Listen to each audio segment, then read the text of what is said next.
وتعالى سبحانك لا علم لنا إلا ما علمتنا إنك أنت العليم الحكيم لا حول ولا قوة إلا بالله العلي العظيم أما بعد السلام عليكم ورحمة الله وبركاته.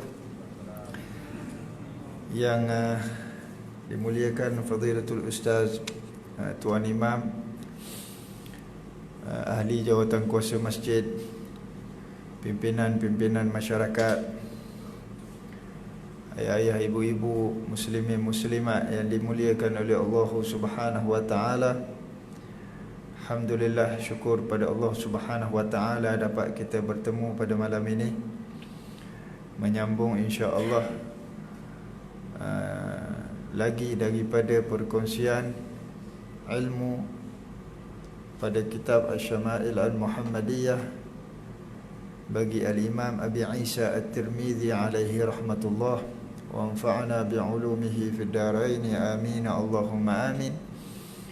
Yang kita menyambung lagi pada bab yang ke-52 lah kan, menyambung tentang bab yang menceritakan tentang kehidupannya baginda Rasulullah sallallahu alaihi wa ala alihi wasallam.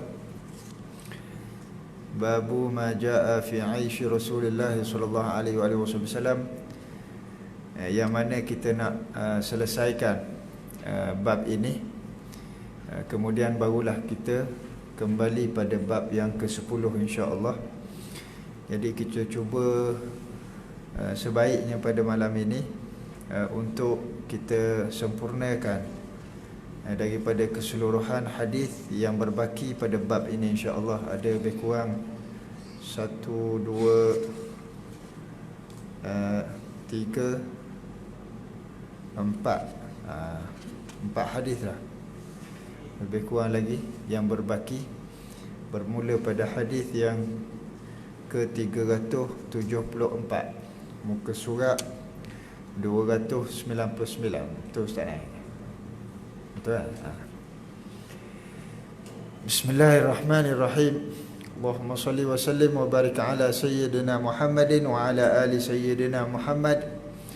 Wa qala Abi Isa At-Tirmidzi alaihi rahmatullah, haddathana Umar ibn Ismail ibn Mujalid ibn Sa'id haddathani Abi عن بيان بن بشر عن قيس بن أبي حازم قال سمعت سعد بن أبي وقاص رضي الله تعالى عنه يقول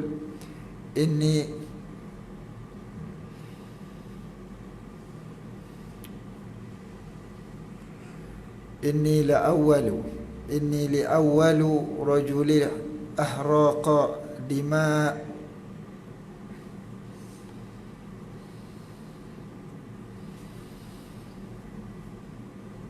إني لأول رجل أحرق دما في سبيل الله عز وجل وإني لأول رجل رمى بسهم في سبيل الله لقد رأيتني أغزو في العصابة من أصحاب محمد صلى الله عليه وعلى آله وصحبه وسلم ما نأكل إلا ورق الشجر والحبلة حتى تقرحت أشداقنا وإن أحدنا لا يضع كما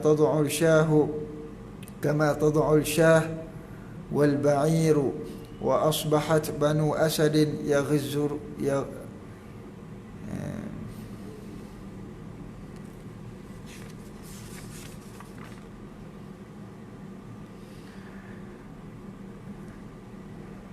وأصبحت بنو أسد يعزرونني في الدين لقد خبت وخسرت إذن وضل عملي.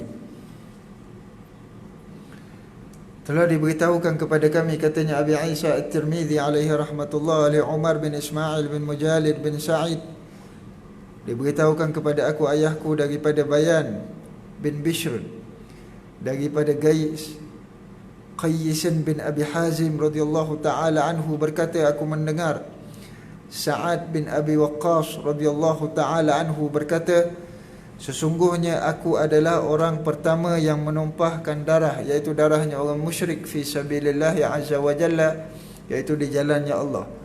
Sesungguhnya aku adalah orang yang pertama memanah, iaitu memanah musuh dengan panah fi sabilillah, juga pada jalannya Allah. Bayangkan kamu melihat aku berperang di dalam pasukan, iaitu disebutkan isabah. Isabah ini adalah satu pasukan yang kecil, sekitar 10,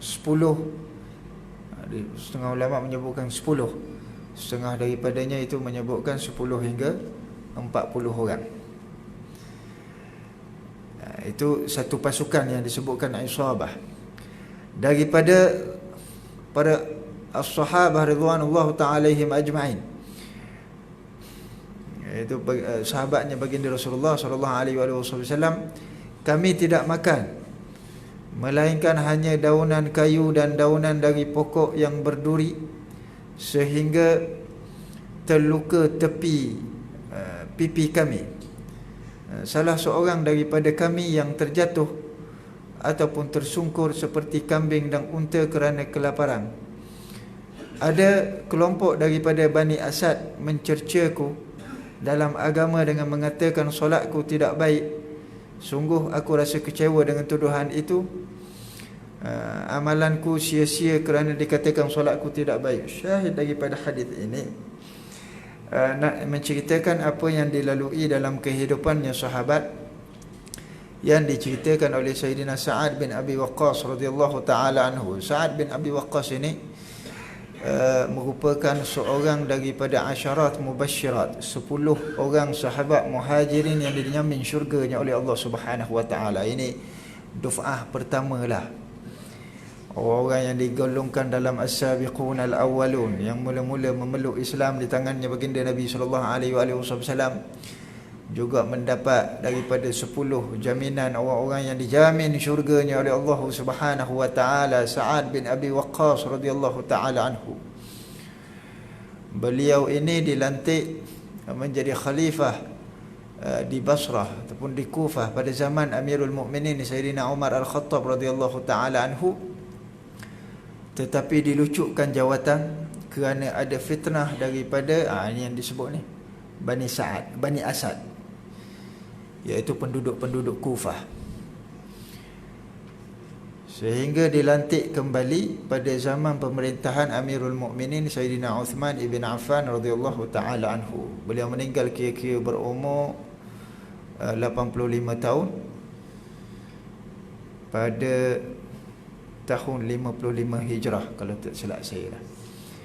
Fahakadha Sa'ad bin Abi Waqqas yang masyhur dengan beliau ini, sebagaimana disebutkan dalam hadis ini, orang yang mempunyai kepakaran yang sangat luar biasa di dalam memanah. Bahkan ada satu hadis yang kita dah masuk tentang ketawanya Rasulullah, belum lagi.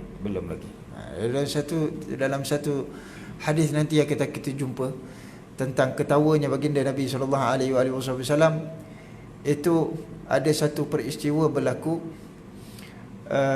yang Sa'ad bin Abi Waqqas ini memanah seorang daripada musyrikin yang memperolokkan tentera Islam. Iaitu dia memperolokkan Sa'ad ini dengan perisainya.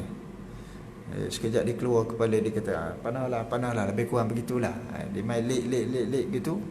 Sa'ad bin Abi Waqqas dengan kepakarannya menunggu waktu dahinya keluar daripada panah itu. Bila keluar saja daripada panah, waktu dia memperolokkan tu, Sa'ad bin Waqqas lepaskan, dia punya panahnya tepat kena atas dahi itu musyrikin, sehingga dia terlentang jatuh kakinya naik ke atas. Ini kepakarannya Sa'ad bin Abi Waqqas radhiyallahu taala anhu. Maka disebutkan dalam riwayat ini, yang mana katanya Sa'ad bin Abi Waqqas, akulah orang yang mula-mula menumpahkan darah di atas jalannya Allah Subhanahu wa taala, iaitu pada satu peristiwa yang dikaitkan waktu mereka itu orang Islam sedang bersolat, sedang melakukan ibadat, diperolokkan oleh kaum musyrikin dan bukan setakat memperolokkan, tetapi juga itu khianat ataupun menyusahkan kepada orang Islam ketika itu, sehingga Sa'ad Abi Waqqas ini bertindak mengambil itu pelananya, apa panggil apa, tempat duduk tunggangan tu. Kalau kuda tu panggil pelana kuda lah. Jadi pelana keldai tu dia ambil, dia hentakkan kepada itu orang yang menyusahkan orang Islam sehingga berlumuran darahnya. Maka itulah yang disebut pertama sekali darah tertumpah di jalannya Allah Subhanahu wa taala dengan tindakannya Sa'ad bin Abi Waqqas radhiyallahu taala anhu. Begitu juga katanya Sa'ad bin Abi Waqqas, beliau merupakan, aku ni orang yang mula-mula melemparkan panah kepada musuh yang pertama. Yang pertama maknanya memanah kepada musuhnya Islam pada peristiwa, dikaitkan dengan peristiwa satu pasukan yang dihantar oleh baginda Nabi sallallahu alaihi wasallam kurang lebih pada ketika tahun bulan ke-8 daripada hijrah. Ini dalam sebelum sampai ghazwah ini, sebelum sampai perintah jihad ni, dia ada dipanggil saraya ataupun sariyah. Itu adalah kelompok-kelompok ataupun pasukan-pasukan kecil yang dihantar oleh Rasulullah sallallahu alaihi wasallam. Jadi beberapa sariyah ini ataupun pasukan yang dihantar oleh Rasulullah ini berlaku beberapanya itu peperangan yang kecil. Jadi pada keadaan tersebut, pada misi yang dihantarkan oleh Rasulullah itu, yang ketika itu 60 orang, disertai oleh 60 orang daripada golongan muhajirin. Jadi bila sampai pada satu tempat itu, bertembung dengan Abu Sufyan dan 200 daripada itu tenteranya ataupun pasukannya kaum musyrikin, sehingga di situ berlaku sedikit pertempuran yang berbalas panah. Dan ketika itu Sa'ad bin Abi Waqqas bertindak sebagai seorang pemanah, dan panahnya yang pertama itulah yang disebut sebagai panah yang pertama di dalam Islam oleh Sayyidina Sa'ad bin Abi Waqqas radhiyallahu taala anhu. Jadi yang nak diceritakan di sini oleh Sa'ad bin Abi Waqqas nak menyatakan tentang keadaan kesusahan mereka ini yang berjihad di jalan Allah Subhanahu wa taala, yang beliau ini pernah menyertai satu pasukan kecil yang disebutkan Isabah, antara 10 hingga 40 orang, bersama dengan baginda Nabi sallallahu alaihi wasallam, sampai pada satu waktu yang mereka itu terputus bekalan makanan, sehingga mereka terpaksa memakan daun-daun kering, dan juga disebutkan hublah. Wal hublah ini adalah pokok yang buah ataupun disebut buah pohon kayu hitam, tapi pohon kayu itu adalah pohon kayu yang berduri. Jadi mereka makan itu makanan-makanan tersebut. Bahkan dalam riwayat disebutkan bila mereka makan tu, makan daun kering, jadi nak mamah terus tu sakit kan. Jadi dia ambilkan air, kemudian dituangkan ke atas daun-daun itu untuk dilembutkan sedikit, dan dimamah tu pun menyebabkan luka gusi mereka dan luka bahagian tepi mereka. Kita punya mulut kan, ini bahagian dalam itu luka.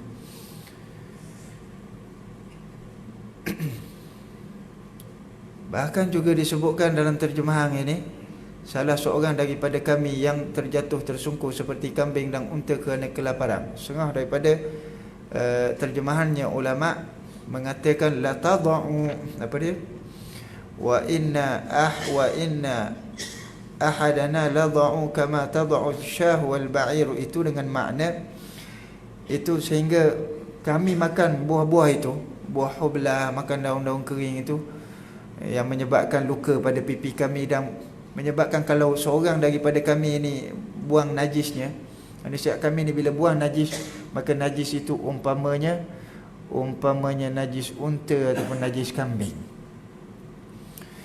Fahakadha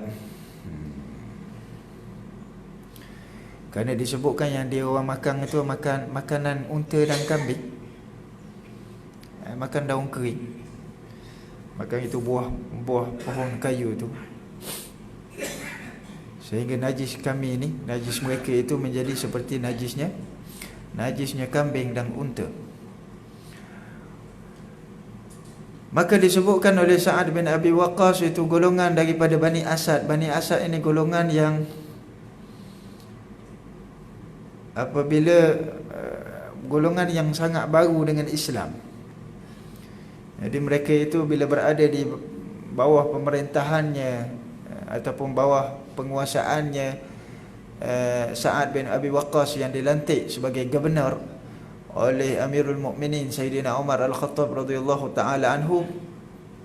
Jadi itu mereka itu ada rasa tidak puas hati,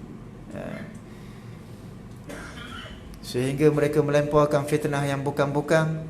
Antaranya mengatakan bahawa Sa'ad bin Abi Waqqas ni orang yang cuai dengan agamanya. Jadi sebutkan solat itu bermakna cuai di dalam agama, maknanya solat tu tak betul. Maka katanya Sa'ad bin Abi Waqqas radhiyallahu taala anhu, laqad khibtu wa khasirtu idzan wa dhalla amali. Maka kalaulah aku ni semayang tak betul, tak jaga agama dengan baik, maka aku ni orang yang rugi. Aku ni orang yang rugi, aku ni orang yang berada di dalam keadaan yang sia-sia. Nak jawab kepada apa yang dilemparkan kepadanya, ini Sa'ad bin Abi Waqqas 10 orang yang dijamin syurga oleh Allah Subhanahu wa taala. Kalau Ahlul Badar itu 300 ataupun 313, ala riwayah 314, 315 yang disebutkan sebagai Ahlul Badar, Allah Subhanahu wa taala beri kemuliaan kepada mereka sehingga baginda Nabi sallallahu alaihi wasallam antaranya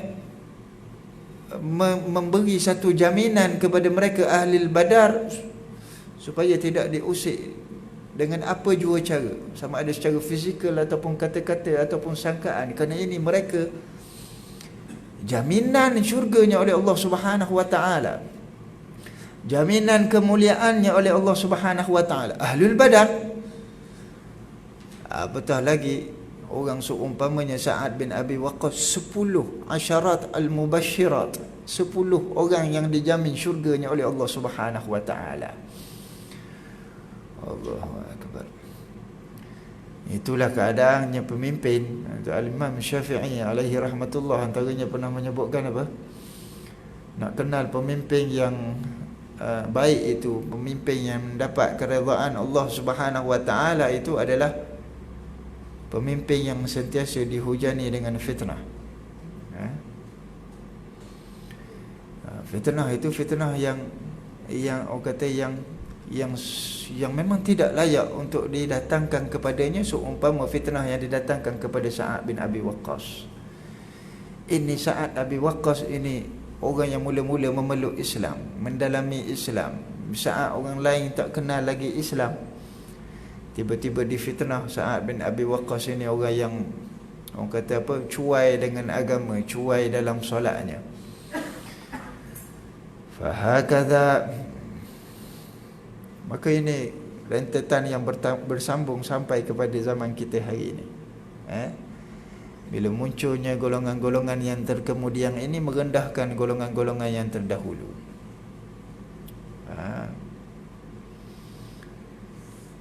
Orang zaman kita hari ini mungkin dah rasa belajar dah lebih, mengaji dah lebih, maka mula mempertikaikan ulama-ulama terdahulu, ulama-ulama tahqiq yang berkorban puluhan tahun untuk mencari ilmu demi manfaatnya ummah.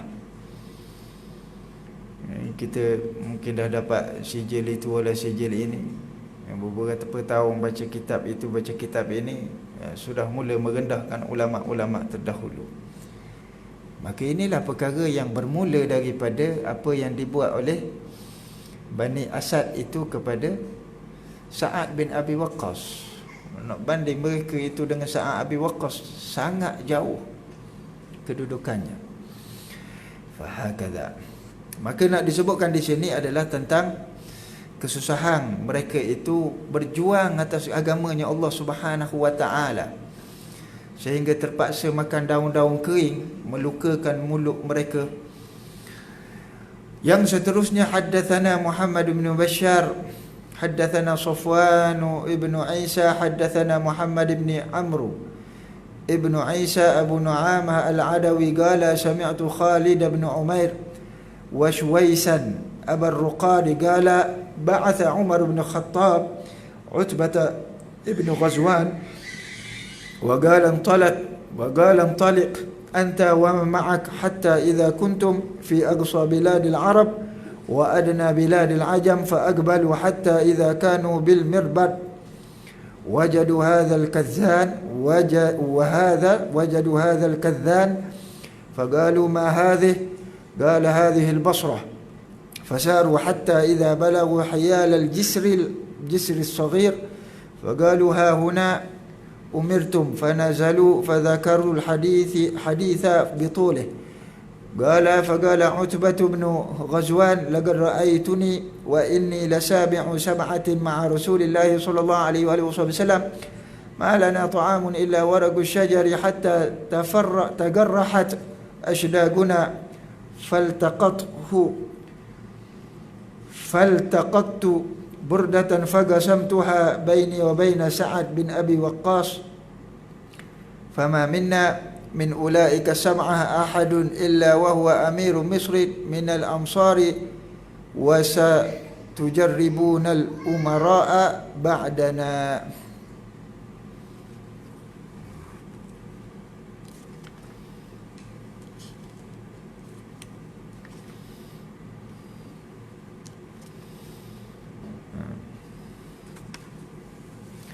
Naam.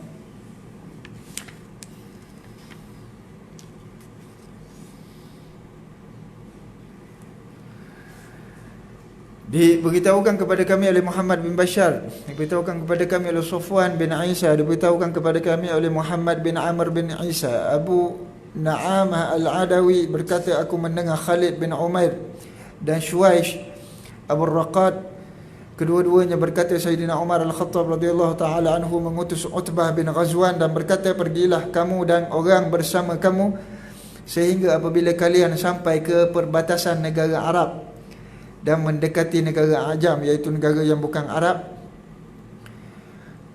mereka pun berangkat sehingga sampai ke Mirbat. Mereka menemukan kadzan, iaitu batu berlubang yang berwarna putih yang digunakan sebagai tanda. Mereka bertanya, apakah ini? Salah seorang mereka menjawab, ini Basrah. Mereka meneruskan perjalanan hingga sampai bertentangan dengan Al-Jisrus Saghir, iaitu jambatan kecil yang merentangi sungai Dajlah.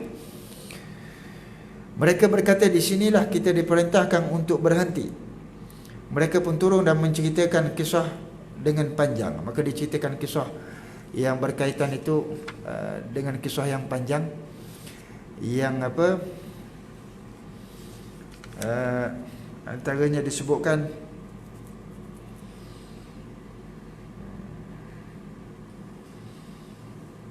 jadi mereka bila turun ke sana itu dihantar Utbah untuk ahli Khurasan.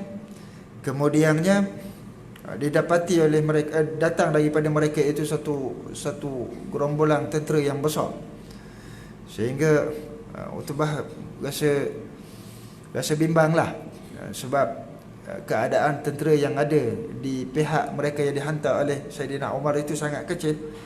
Namun mereka tetap berperang dengan mereka dan diberikan kemenangannya oleh Allah Subhanahu wa taala jalla jalaluhu fil ula, dan mereka menawan kota Basrah. Jadi tidak diceritakan kisah itu secara panjang kerana nak disebutkan di dalam hadis ini tentang kisah kehidupan mereka orang yang terdahulu di kalangan para as-sahabah radhiyallahu taala alaihim ajma'in, iaitu tentang apa yang diceritakan oleh Utbah pada kehidupan mereka bersama dengan Rasulullah sallallahu alaihi wasallam. Jadi di perawi iaitu Khalid bin Umair dan Shuwaish berkata Utbah bin Ghazwan, bayangkan kamu melihat sesungguhnya aku merupakan seorang daripada 7 orang yang bersama dengan Rasulullah. Maknanya 7 orang bersama dengan Rasulullah itu disebutkan dia satu orang, dia yang ketujuh dia dalam 7 itu. Kerana dikaitkan Ghazwan ini merupakan orang yang ketujuh memeluk Islam di tangannya baginda Nabi sallallahu alaihi wasallam, yang menyempurnakan 7 orang yang bersama dengan Rasulullah sallallahu alaihi wasallam. Jadi katanya Utbah bin Ghazwan radhiyallahu taala anhu, kami tidak mempunyai makanan kecuali daunan kayu sehingga terluka. Bila makan itu terluka pipi kami, tepi pipi kami macam tadilah. Kemudian aku menemukan selimut dan aku bahagikan dengan antara aku dengan Sa'ad bin Abi Waqqas.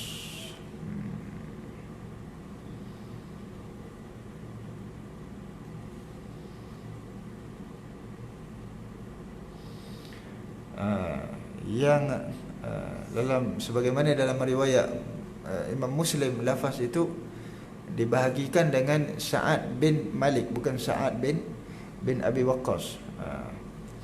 Iaitu dibahagikan selimut itu antara aku dan antara Sa'ad bin Malik radhiyallahu taala anhu. Jadi tidak seorang pun di antara kami dalam 7 itu melainkan kini. Maka diceritakan apa yang dilalui dulu bersama dengan Rasulullah, bersusah payah untuk mendirikan agama ini, sehingga terpaksa makan daun-daun kering, selimut pun bagi 2. Maka tidak daripada 7 orang di kalangan kami ini melainkan semuanya dilantik menjadi amir, iaitu penguasa di setiap bandar. Jadi ketua bandar, gubernur lah. Jadi kamu akan dapati tidak seorang pun para pemimpin seperti kami ini selepas daripada kamu. Ini disebutkan juga oleh ulama dalam memahami hadis ini, karamahnya sahabat. Umpamanya Utbah bin Ghazwan radhiyallahu taala anhu yang boleh membaca, menyebutkan dengan firasatnya bahawasanya tidak akan temu lagi selepas daripada gubernur di kalangan kami, tidak akan ketemu lagi gubernur nanti selepas daripada itu seperti kami. Tidak.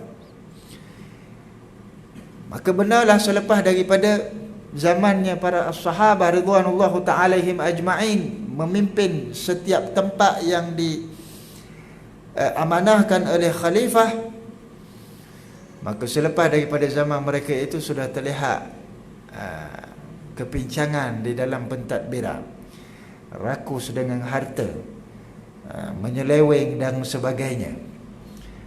Dia zaman sahabat jadi gubernur, subhanallah, tidak terkesan mereka dengan harta. Kerana itu dilihat daripada tangannya sahabat-sahabat inilah, selepas daripada kejayaan demi kejayaan dalam misi peperangan bersama dengan Rasulullah sallallahu alaihi wasallam, jatuhnya Rom dan Parsi di tangannya para as-sahabah di bawah pemerintahannya Sayyidina Umar Al-Khattab radhiyallahu taala anhu, termasuk tertawannya kota Baitul Muqaddas, Palestin jatuh kembali. Itu selepas daripada berlalunya zaman sahabat. Ini nak cerita hebatnya sahabat. Dalam satu benarnya sahabat ini, ada satu peristiwa Rasulullah dengan Suraqah. Ingat kisah waktu Rasulullah hijrah itu, ada seorang musyrikin yang dihantar oleh pembesar musyrikin untuk dia bukan dihantar, dia ni sebab pembesar musyrikin menawarkan 100 ekor unta siapa yang boleh bunuh Muhammad. Jadi dia ni, Suraqah ini nak ambil peluang itu, nak merebut reward yang ditawarkan oleh itu pembesar musyrikin, 100 ekor untuk membunuhnya Rasulullah sallallahu alaihi wasallam. Suraqah ini masyhur kisah kalau kita baca dalam peristiwa hijrah. Jadi Suraqah ini bila dah dekat dengan Rasulullah itu, tiba-tiba dia punya kaki kudanya tu jegeluh, dia pun terpelanting. Bangun balik, naik balik kuda, dekat dengan Rasulullah pun terpelanting. Akhirnya Rasulullah kata dah duduk di situ. Tak payah bangunlah. Jadi Rasulullah suruh dia balik dan sebagainya. Satu daripada perkara yang disebut oleh Rasulullah jamin dia ini akan nanti dipakaikan oleh gelangnya Kisra, iaitu gelang kemasyhuran pemerintah Rom. Jadi bayangkanlah mana dah selepas daripada wafatnya Rasulullah diganti oleh Abu Bakar As-Siddiq radhiyallahu taala anhu, zaman pemerintahannya Sayyidina Umar Al-Khattab radhiyallahu taala anhu, hantar misi peperangan menawang Rom dan Parsi, jatuh Rom. Tertawang kota Rom, dirampas itu gelang yang menjadi kebanggaan pemerintahannya Rom, dan Sayyidina Umar kirim hantar kepada Suraqah. Subhanallah. Hantar kepada Suraqah. Sebab apa? Sebab janjinya baginda Nabi sallallahu alaihi wasallam. Kerana ini sahabat dia tidak tengok pada harta yang berupa kalung yang dipakai, kemasyhuran yang dipakai oleh Rom, tetapi mereka waktu itu bila Rasulullah menyebutkan nanti akan dipakaikan kepada Suraqah ini kalung daripada gelang dan kalung daripada Rom, mereka melihat Rom akan jatuh. Apa cerita pun Rom akan jatuh. Maka itu yang mereka kejar. Mereka lebih mencari akan kemenangan untuk dilihat nanti di Rom daripada harta yang dirampas. Sehingga mereka boleh ambil daripada nilainya kalung ataupun rantainya penguasa Rom itu untuk dihantar kepada Suraqah, kerana pernah disebut oleh baginda Nabi sallallahu alaihi wasallam.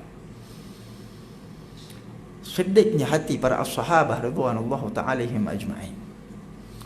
Fahakadha. Kerana itu tidak ditemui lagi selepas berlalunya zaman sahabat memerintah bandar-bandar di zaman khalifah, maka tidak diketemui lagi selepas daripada itu pemerintah yang adilnya sebagaimana adilnya para as-sahabah radhiyallahu ta'ala alaihim ajma'in. Kerana mereka ini golongan yang tidak terkesan langsung walau sedikit pun dengan kemewahan. Walaupun zaman selepas itu mereka berada di dalam kemewahan, tapi mereka tak kesan. Jil selepas itu, iaitu generasi yang selepas daripada itu, dah mulai terkesan. Dah mulai terkesan. Akhirnya jatuh Islam. Jadi moga-moga di hujung zaman ini, kerana kejatuhan itu adalah makna bagi sebuah kebangkitan pada hujung zaman ini. Jadi moga-moga Allah Subhanahu wa taala golongkan kita di kalangan orang yang berjalan di atas jalan kemenangan Islamnya. Biarpun kita tidak ada, tetapi kita adalah orang yang ada bahagian di dalam nak menaikkan kemenangannya Islam yang Allah janjikan di akhir zaman ini. Dengan apa? Dengan persiapkan diri kita dengan ilmu dan amal, anak-anak kita, ahli keluarga kita dengan ilmu dan amal, supaya nanti kita ada generasi yang nak dihantar untuk bersama dengan mereka yang menjulang kemenangan Islam di akhir zaman ini. Fahakadha. Allah. Seterusnya, haddatsana Abdullah ibn Abdurrahman anba'ana Affan ibn Muslim haddatsana Abdullah ibn Abdurrahman haddatsana Ruh ibn Aslam Abu Hatim al-Basri haddatsana Hammad ibn Salamah anba'ana Thabit an Anas radhiyallahu ta'ala anhu qala Rasulullah sallallahu alaihi wasallam laqad ukhiftu fillahi wa ma yakhafu ahadun wa laqad udhitu fillahi wa ma yu'dha ahadun wa laqad atat alayya 30 min baini lailatin wa yawmin mali wa li Bilalin ta'amun ya'kuluhu dhu kabadin illa syai'un yuwarihi ibtun Bilalin. Diberitahukan kepada kami oleh Abdullah bin Abdurrahman, diberitahukan kepada kami oleh Rawh bin Aslam bin Abu Hatim al-Basri, diberitahukan kepada kami Hammad bin Salamah, telah sampai kepada kami Thabit daripada Sayyidina Anas radhiyallahu taala anhu berkata, sesungguhnya aku dijadikan ada sagat di sini kah? An Anas gala Rasulullah, maknanya apa? Bahwasanya Anas berkata telah bersabda Rasulullah sallallahu alaihi wasallam. Itu dia bukan kalam daripada Anas ini kalam daripada Rasulullah. Ini sabda daripada Rasulullah.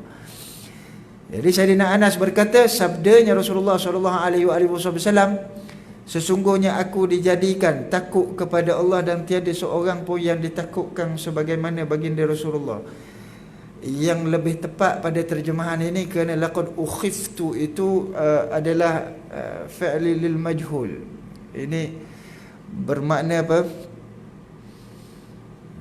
Ala wazni uf'ila, kan, dalam ilmu saraf.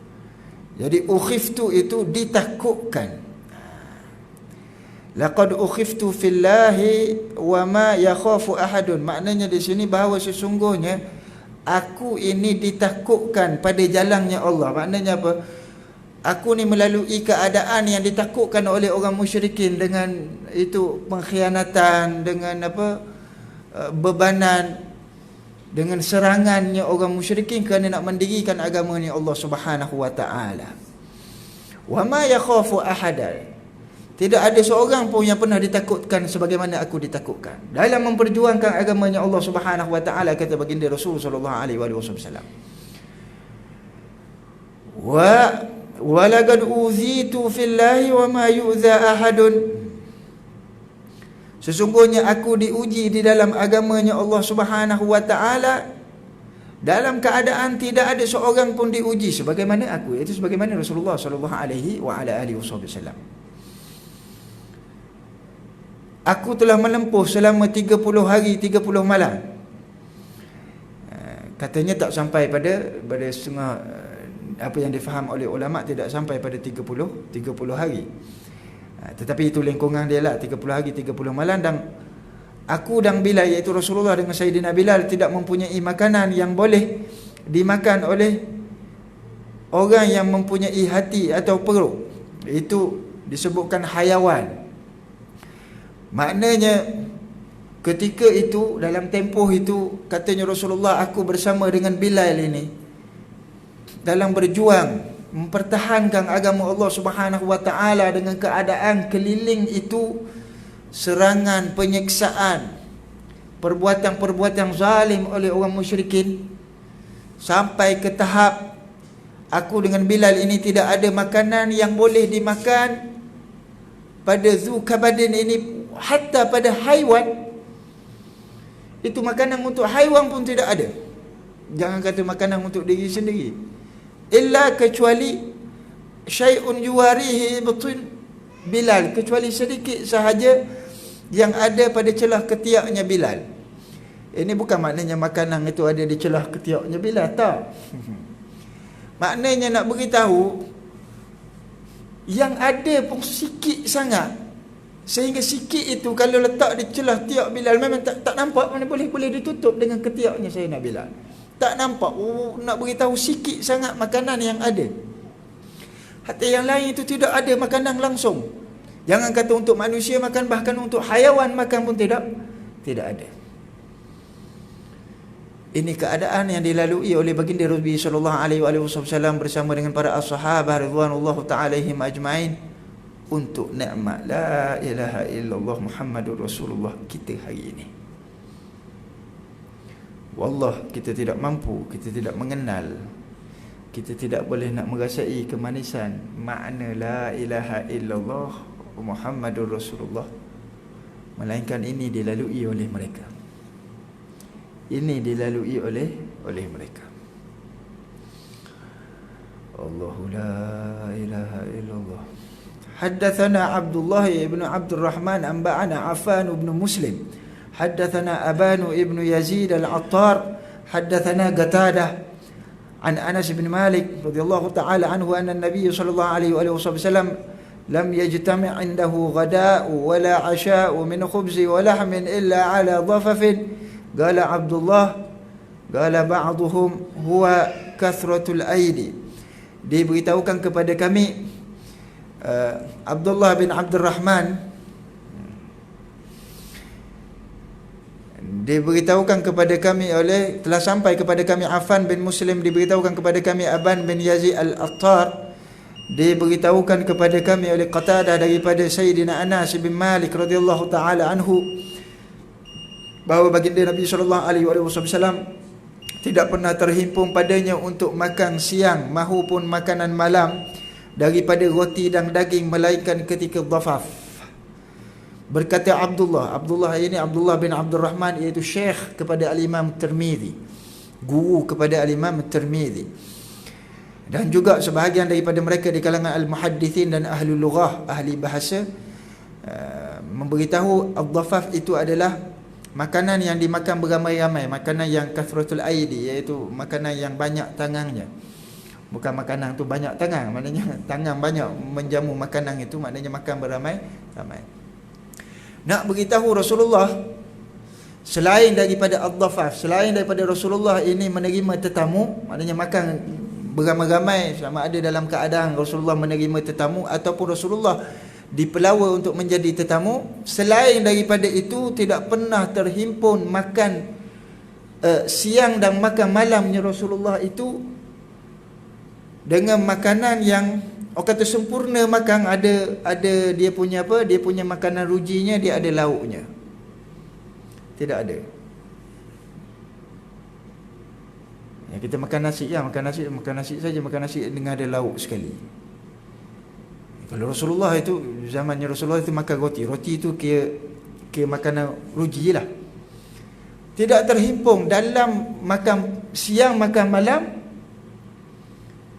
untuk ada makanan untuk Rasulullah itu roti dengan lauknya sekali tak ada. Kecuali bila Rasulullah makan kerana ada tetamu, kerana makan beramai-ramai, jadi tetamu ke, ada menerima tetamu ke, waktu tu je lah makan yang ada lauk sekali. Selain daripada itu, roti-roti. Hatta kalau roti saja pun, roti yang dimakan dengan cuka. Sebagaimana disebutkan daripada satu hadis riwayat Sayyidatina Aisyah, bila ditanya oleh Rasulullah, apa yang ada di rumah ini? Rasulullah tanya, ada lauk apa di rumah ni? Maka jawabnya Sayyidatina Aisyah, tidak ada apa illa al-khal, kecuali al-khal, iaitu cuka. Maka jawabnya Rasulullah, ni'mal idam al-khal, sebaik-baik hidangan itu adalah cuka. Makan itu roti cecah dengan cuka. Sallallahu alaihi wa ala alihi wa sahbihi baraka wasallam. Hadis yang terakhir pada bab ini, haddatsana Abdun ibn Humaid, haddatsana Muhammad ibn Ismail ibn Abi Fudaik, haddatsana ibnu Abi Dhi'b an Muslim bin Jundub an Naufal ibn Iyas al-Hudhali qala kana Abdurrahman bin Auf lana jalisan wa kana ni'mal jalis wa innahum galaba bina dhata yawm حتى إذا دخلنا بيته ودخل فاغتسل ثم خرج وأتينا بصحفة فيها خبز ولحم فلما وضعت بكى عبد الرحمن فقلت له يا أبا محمد ما يبكيك فقال هلك رسول الله صلى الله عليه وآله وسلم ولم يشبع هو وأهله وأهل بيته من خبز الشعير فلا أرانا ukhirna lima huwa khairul lana. Diberitahukan kepada kami Abdun bin Humaid, diberitahukan kepada kami Muhammad bin Ismail bin Abi Fudaik, diberitahukan kepada kami oleh Ibnu Abi Dhi'b daripada Muslim bin Jundub, daripada Naufal bin Iyas al-Huzaili radhiyallahu taala anhu, berkata Sayyidina Abdurrahman bin Auf merupakan rakan majlis kami, semajlis kami, dan beliau adalah sebaik-baik teman semajlis. Beliau pulang, satu hari beliau pulang daripada bersama dengan kami daripada suatu tempat, sehingga apabila kami masuki rumah beliau masuk ke rumah lalu mandi. Kemudian kami dihulurkan oleh khadam ataupun seseorang sesuatu bekas yang berisi roti dan daging. Setelah bekas makan itu diletakkan, Sayyidina Abdurrahman bin Auf menangis. Lalu aku bertanya, ya Aba Muhammad, itu kunyah kepada Abdurrahman bin Auf, mengapa tuan menangis? Beliau menjawab, baginda Rasulullah sallallahu alaihi wasallam yang telah wafat itu, beliau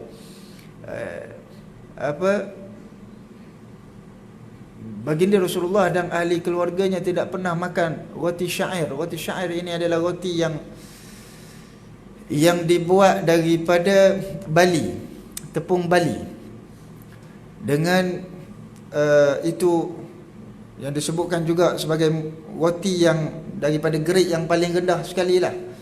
Kerana bila dibuat dengan tepung bali ni, jadi tepung itu tak boleh nak ditapis, sehingga nanti bila dia siap roti itu terpaksa dibuang, akan debu-debunya untuk dimakan. Rasulullah tidak pernah kenyang dengan itu, dan ahli keluarganya tidak pernah kenyang dengan itu, sehingga baginda Nabi SAW, sehingga katanya Abdul Rahman bin Auf radhiyallahu taala anhu, disebutkan Abdul Rahman bin Auf ini menangis mengenangkan akan dirinya Rasulullah, fala urana ukhirna lima huwa khairul lana. Jadi terjemahan yang mungkin lebih tepat lagi di sini, fala urana, maka tidak kami lihat, tidak dilihat kami ini, kita ini, ukhirna, diakhirkan, maknanya dilambatkan umur kita ini, dipanjangkan umur kita, lima huwa khairul lana, adalah satu kebaikan untuk kita. Kerana kita tidak melalui, kata Abdul Rahman bin Auf, kita ni dipanjangkan umur, duduk boleh rasa hidup mewah, tidak rasa hidup yang sempit sebagaimana sahabat ahli keluarganya baginda Nabi SAW pada zamannya Sayyidina Umar. Jadi kita ni dipanjangkan umur ni untuk dapat rasa hidup mewah, sebagaimana yang disebut, yang dirasa sendiri oleh Abdul Rahman bin Auf, yang merupakan orang yang juga merasakan kesusahan bersama dengan baginda Nabi SAW.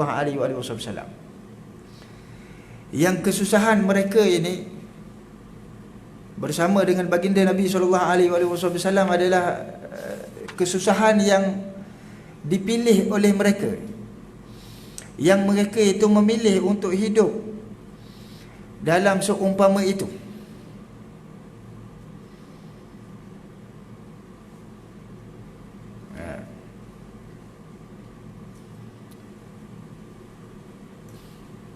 Kerana kemewahan itu adalah satu ujian yang sangat besar, dan Rasulullah nak menyiapkan orang yang nak membawa agama ini ke seanteronya umat adalah orang yang melalui kehidupan yang ditarbiah dengan kehidupannya baginda Nabi SAW. Hatta Abdul Rahman bin Auf, beliau ini seumpamanya adalah seorang tokoh ekonomi. Satu hari bila datang ke Madinah, yang Abdul Rahman bin Auf juga daripada golongan muhajirin, tinggal seluruh ahli keluarga dan hartanya tak bawa seseng pun. Bila sampai di Madinah, diminta dengan golongan Ansar, berikan aku sekeping wang dirham untuk aku tawan kota Madinah. Ini orang yang cekap berniaganya, dengan modal sekeping ataupun riwayat beberapa keping wang dirham boleh menawan kotanya, pasar kota Madinah Al-Munawwarah. Orang hebat, tetapi tetap memilih untuk berada di dalam keadaan yang susah, berada di dalam keadaan yang hidupnya cukup dengan sedikit. Kerana itulah kita menyaksikan selepas daripada apa yang disampaikan oleh Rasulullah dalam khutbatul wada', antaranya apa? Katanya Rasulullah pada hujung khutbah itu, setelah diwasiatkan iman dan taqwa, katanya Rasulullah, falyuballighu syahidul ghaib, maka yang melihat ini, yang menyaksikan khutbah ini, sampaikan kepada orang yang tidak hadir. Siapa yang tidak hadir? Kitalah orang yang tidak hadir. Generasi-generasi selepas daripada mereka merupakan orang yang tidak hadir. Hingga selepas daripada wafatnya baginda Nabi, pada hari wafatnya baginda Nabi SAW hari Isnin, diuruskan jenazahnya Rasulullah sehingga dikebumikan pada hari Rabu. Ketika itu yang kurang lebih 120,000 orang sahabat yang menyaksikan khutbahnya baginda Nabi SAW, yang dah mengetahui akan kewafatan kekasih mereka Rasulullah SAW. Hanya tinggal beberapa ribu sahaja yang nak menguruskan jenazah mulianya baginda Nabi SAW. Bakinya lagi terus memikul amanahnya Rasulullah, falyuballighu syahidul ghaib, sampaikan wasiat iman, wasiat taqwa kepada orang yang tidak tahu, kepada orang yang tidak mendengar, maka bertebaranglah mereka ke seluruh pelosok bumi. menyampaikan agamanya Allah Subhanahu wa taala walaupun dalam keadaan kemampuan mereka terbatas. Umpamanya dari sudut bahasa, ini sahabat tak boleh nak bercakap India, tapi tangan sahabatlah masuk Islam ke negara India. Sahabat tak boleh bertutur bahasa Cina, tetapi Islam masuk ke negara Cina dengan daripada tangan mulianya para as-sahabah radhiyallahu ta'ala alaihim ajma'in. Apa kuncinya? Kerana mereka menyelami kehidupan sebagaimana susahnya kehidupan baginda Nabi sallallahu alaihi wasallam untuk memikul agamanya Allah tabaraka wa taala. Kerana itulah juga diriwayatkan tidak terkecuali para masyayikh kita, para ulama kita, para guru-guru kita yang memilih untuk tidak selesa dalam tugas mereka untuk menyampaikan agamanya Allah Subhanahu wa taala.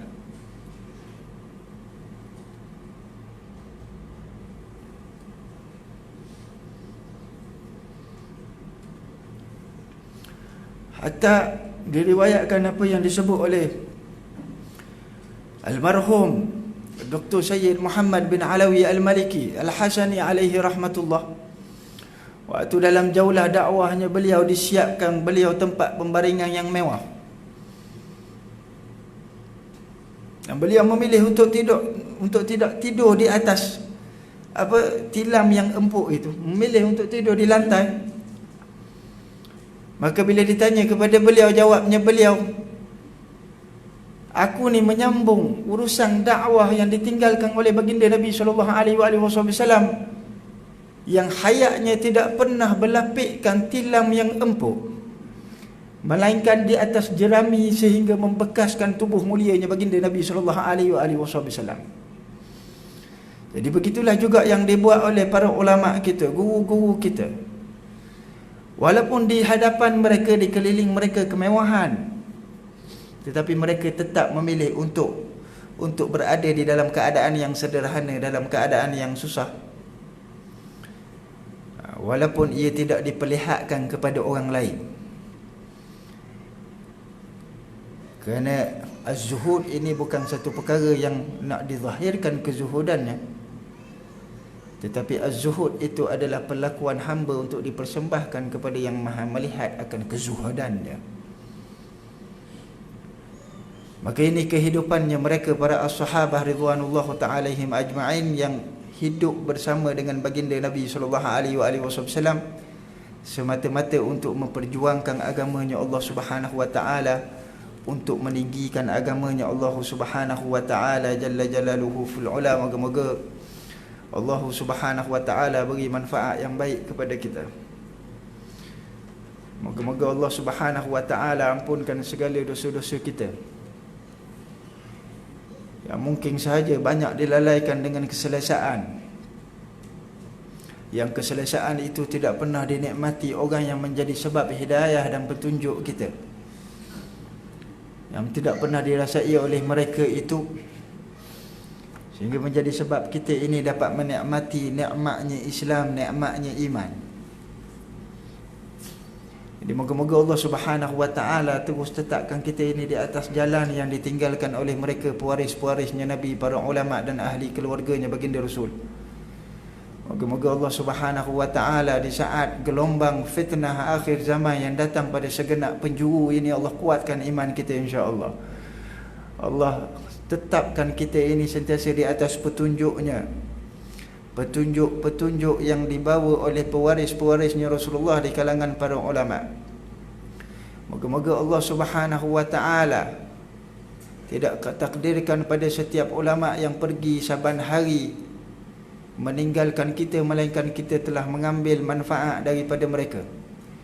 Moga-moga Allah Subhanahu wa taala sentiasa mempertemukan kita dengan ulama ar-rabbani yang nak mendidik hati kita ini supaya sentiasa tetap di atas jalannya Allah Subhanahu wa taala. Ya Rabbal Alamin, bi rahmati Sayyidina Muhammad, beri ketetapan dalam hati kami ini ya Allah. Beri kekuatan pada diri kami ini ya Allah, untuk mendirikan ketaatan kepadamu, mendirikan ketakwaan kepadamu ya Allah. Ya Rabbal Alamin, tidak kami diciptakan ini sebagaimana engkau firmankan, wa khuliqal insanu dha'ifa, dan telah diciptakan manusia itu sedaif-daifnya ya Allah. Maka hamba yang dhaif ini ya Allah bermunajat kepadamu, memohon kepadamu ya Allah, dengan pada waktu disiapkan kepada kami curahan rahmat kerana kami menyebut dan mendengar tentang kekasihmu Rasulullah sallallahu alaihi wasallam. Kami memohon kepadamu, tetapkanlah iman kami ini, tetapkanlah Islam di dalam diri kami sehingga ke akhir hayat kami. Pada ahli keluarga kami, pasangan-pasangan kami, anak-anak kami, generasi kami, seluruh keturunan kami dan seluruhnya umatnya baginda Nabi sallallahu alaihi wasallam. Ya Allah, ya Rabbal Alamin, pada setiap segala ujian yang Engkau tetapkan, sama ada ujian yang zahir ataupun ujian yang batin, jadikanlah kami ini di kalangan orang yang sentiasa diberi kekuatan untuk melaluinya ya Allah, sehingga tidak tergelincir ketakwaan dan ketaatan kami kepadamu, menjadikan kami orang yang dimurkai olehmu. Ya Allah, bibarkati Sayyidina Muhammad, dengan kemuliaannya Sayyidina Muhammad, jaga seluruh umat Nabi Muhammad. Ya Allah, pelihara dan perbaikkanlah semua urusannya orang Islam, saudara-saudara kami ya Allah, di mana jua berada mereka ya Allah. Ya Dzal Jalali wal Ikram, ya Rabbal Alamin, kami memohon sentiasa petunjuk daripadamu untuk diri kami dan seluruh saudara-saudara kami ya Allah, sehingga tidak kami ini meneruskan kehidupan dengan kehendakmu di atas muka bumimu ini ya Allah, melainkan dengan bimbinganmu, dan tidak kami mengakhiri kehidupan kami meninggalkan bumimu ini dengan kehendakmu, melainkan peninggalan kami ini dalam keadaan Engkau redha kepada kami, Engkau suka untuk bertemu dengan kami, dan kami tidak takut untuk bertemu denganmu ya Allah. Ya Rabbal Alamin, ya Dzal Jalali wal Ikram, ada kemuliaan pada mereka yang menyahut dengan amin mereka dalam majlis ini ya Allah. Jadikanlah ini sebagai sebab doa kami dimakbulkan, jadikanlah ini sebab hasrat hati kami diperkenan olehmu ya Rabbal Alamin. Ya Dzal Jalali wal Ikram, Allahumma ya muhawwil al-ahwal, hawwil ahwalana ila ahsanil ahwal. Ya muhawwil al-ahwal, hawwil ahwalana ila ahsanil ahwal. Ya muhawwil al-ahwal, hawwil ahwalana ila ahsanil ahwal. Allahumma ya muhawwil al-ahwal, hawwil ahwal ummata sayyidina Muhammad ila ahsanil ahwal. Ya arhamar rahimin, ya arhamar rahimin, ya arhamar rahimin. Sallallahu ala sayyidina Muhammadin wa ala alihi wa sahbihi wa baraka wa sallam. Walhamdulillahi rabbil alamin. Mohon ampun dan maaf atas segala kekurangan. Moga-moga ada manfaat yang baik daripada Allah Subhanahu wa taala untuk kita semua. Assalamualaikum warahmatullahi wabarakatuh. Wal afu minkum.